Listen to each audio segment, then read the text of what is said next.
না তোমরা সবাই ভাগাভাগি করে খেয়ে নাও। মানে আমার হাতে খাবারটা ধরিয়ে দিলেন, আপনি খাবেন না? খিদে নেই। একটু আগে যে বললেন আপনার খুব খিদে পেয়েছে। মিটে গেছে। কমলা, হ্যাঁ এই আমি এলাম গো। বলছি যে এত বড় একটা দুর্ঘটনার পর আজকে প্রথম অফিস যাচ্ছ, তো ঠাকুর নমো করবে না?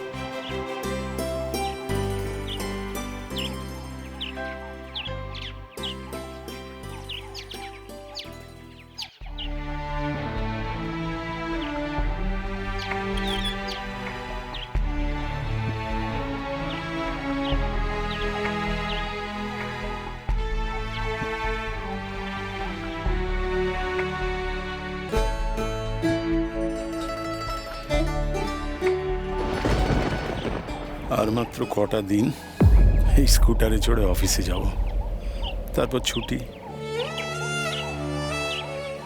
আমারও ছুটি, স্কুটারটারও ছুটি। শ্রীনিবাস গুহ রিটায়ার করছে। শক্ত সমর্থ মানুষটা এক ধাক্কায় কতটা ক্লান্ত হয়ে পড়েছে। বন্ধু, আজকে একটু তাড়াতাড়ি খিদে পেয়ে গেল। চলো খেয়ে নি। না, আমি বাড়ি গিয়ে খেয়ে নেবো। কেন গো, তুমি টিফিন আনো নি? না মানে আচ্ছা ঠিক আছে, কমলা আজকে অনেক খাবার দিয়েছে, চলো দুজনে মিলে খাওয়া যাবে। আচ্ছা ঠিক আছে, ঠিক আছে। শ্রীনিবাস বাবু, লাঞ্চ করতে যাচ্ছেন? দাঁড়ান একটু পরে। আগে ওনাকে সমস্ত কাজকর্ম বুঝিয়ে দিয়ে তারপরে লাঞ্চ করতে যান। আর আপনি সমস্ত কিছু ভালো করে বুঝে নিয়ে আমাকে আধ ঘন্টার মধ্যে রিপোর্ট করবেন। Okay sir? এই মন্টু, তুমি যাও, আমি ওনাকে কাজগুলো বুঝিয়ে দিয়ে আসছি। ঠিক আছে। কি নাম ভাই আপনার? রূপক দাস। নমস্কার, আমি শ্রীনিবাস গুহ। রূপকবাবু, সব ফাইল রেকর্ড রুমের ড্রয়ারে থাকে, আর ফোল্ডারের ব্যাকআপ থাকে সিস্টেমে। এবার থেকে সব কিছুর ফিজিক্যাল এবং ডিজিটাল কপি আপনাকেই সামলে রাখতে হবে। শ্রীনিবাস বাবু, ড্রয়ারের চাবি আর পোর্টালের পাসওয়ার্ড এই দুটোই আপনি মনে করে ওকে দিয়ে দেবেন। আসলে এই বয়সে তো অনেক কিছুই মনে রাখা সম্ভব নয়, তাই আপনি আসছেন কি?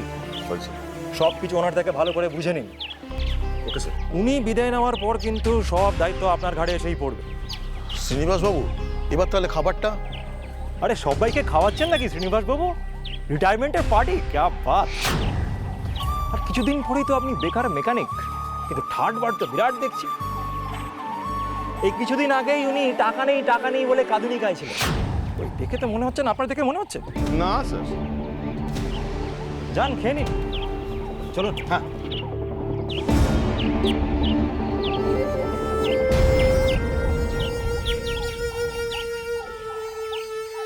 শ্রীনিবাস বাবু চলুন। না তোমরা সবাই ভাগাভাগি করে খেয়ে নাও। মানে আমার হাতে খাবারটা ধরিয়ে দিলেন, আপনি খাবেন না? খিদে নেই। একটু আগে যে বললেন আপনার খুব খিদে পেয়েছে।